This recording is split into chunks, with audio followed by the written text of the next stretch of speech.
Assalomu alaykum aziz o'quvchilar va kuzatuvchilar.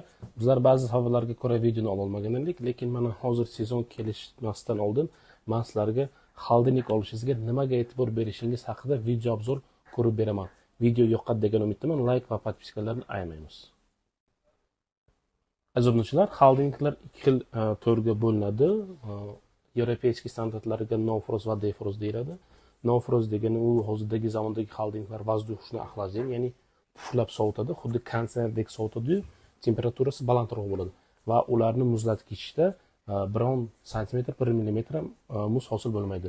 Va ikkinchi turi defrost, u ichini eritib turish kerak. Uni hammamiz bilamiz, eski SR xaldiniklarnikidek muzlatgichida shu 5 santimetr va 7 santimetrgacha muz hosil bo'ladi.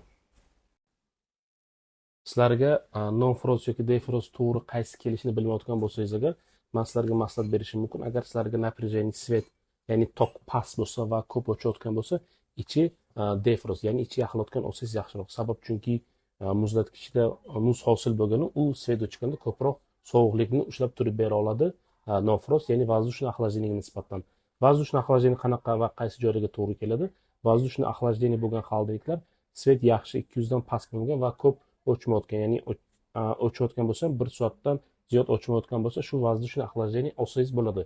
Endi ikkalasidan sizga plus minuslarni aytsam agar, воздушное охлаждение nimasi yaxshiki? Воздушное охлаждение, yana bir marta aytamiz, muzlatgichda muz hosil bo'lmaydi. Shu uchun ham uni eritib turish shart emas va ichini artib, shu oqqan suvlarni artish kerak emas va воздушное охлаждение nimasi yaxshiki?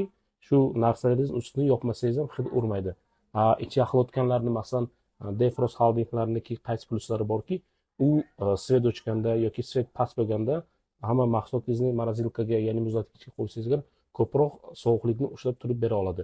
Endi minusiga o'tsak agar, uni morozilnikda muzlatgichda muz hosil bo'lgani, u svet o'chganda 2 soat 3 soatdan ziyod o'chganda shu muz eriydi va uni artib olib joyini quritib qo'yish kerak.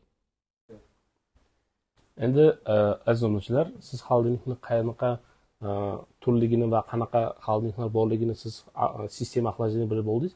Endi xaldinikni o'ziga, ya'ni sovutgichni o'ziga qilsak agar, ular ham ikki xil bo'ladi, ya'ni tuzilishi muzxonasi pastdan, ya'ni muzlatgich pastdan va yoki muzlatgichi tepadan, u xaldiniki pastdan bo'ladi.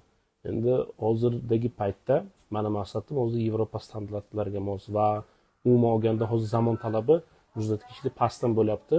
Muzlatgichi pastdan bo'lgani nimasi yaxshiki, uni siz hozir sizlarga yaqinroq kelib ko'rsangiz agar, men sizlarga ko'rsataman hozir mana. Masalan, mana bu birinchi xaldinik muzlatgichi pastdan. Mana bu yerga e'tibor bersangiz bo'ladi. Hozir operatorimiz ham sizga diqqat bilan ko'rsatadi. Mana bu yerlarga 3 xil polka bo'ladi. Har birta g'aladon, shkafcha, tagi yopilgan. 3 xil narsani bir-biriga hid urmasdan saqlasangiz bo'ladi. Masalan, mana bu yerga mol go'shti, qo'y go'shti va mana bu yerga masalan meva-chevalarni ham yaxlatib, sezonniy mavsumiy meva-chevalarni yaxlatib, siz mavsumiy meva-chevalarni yaxlatib ertaga yozga uni iste'mol qilsangiz bo'ladi. Va muzlatgichi pastdan nimani bo'lgani yaxshi bo'ladiki, pastdan bo'lsa hajmi kattaroq bo'ladi. Sovutgichga kelsak agar, sovutgichi tepadan bo'ladi. Uni masalan udobniki, mana bunday ochganda hamma mahsulotingiz ko'z o'ngingizda turadi. Ya'ni masalan aytayliklar, masalan xaldinik mana u muzxonasi tepadan u xaldinik pastdan bo'lsa, uni siz uni ochganda masalan pastga o'girilib narsangizni qidirib turishingizga to'g'ri keladi. Muzlatgich pastdan bo'lsa, shu bemalol narsalaringizni alohida yaxlatib, bir-biriga hid urmasdan yaxlatsangiz bo'ladi va sovutgich tepadan bo'lgan hamma narsa ko'z o'ngingizda turadi va uni nimasi yaxshi bo'ladiki, sovutgichi tepadan, muzlatgich pastdan, u xaldiniklar bo'yi ham baland bo'ladi. Shundan shundan bilib olish mumkinki, hajmi va bo'yi katta bo'ladi. Aziz o'quvchilar, men bugun sizlarga xaldinik olishga nimaga e'tibor berishingiz haqida video obzor qilib berdim. Video yoqqan degan umiddaman. Albatta like va podpiskalarni ayamaymiz. Sizga qaysi turdagi maishiy texnika siz olishini bilmayotgan bo'lsangiz agar, pastga kommentariy qoldirsangiz bo'ladi. Shu videodan keyin men sizlarga shu narsani, shu turdagi mahsulotni sizga video obzor qilib beraman. Batafsil ma'lumot uchun men pastda nomer telefonlarini qoldiraman. Telegram, imo, WhatsApp hamma bizga messenjerlarga bormiz. Aytib o'taman, bizning manzil Samarqand shahar Mirzo Ulug'bek 9-uy, mo'ljal Kriternik marmar bozorining orqasida, Glavopochtaning qatorida burchakli 2 etajli texnosity do'konimiz. Aziz o'quvchilar, e'tibor uchun rahmat. Sog' omon bo'ling.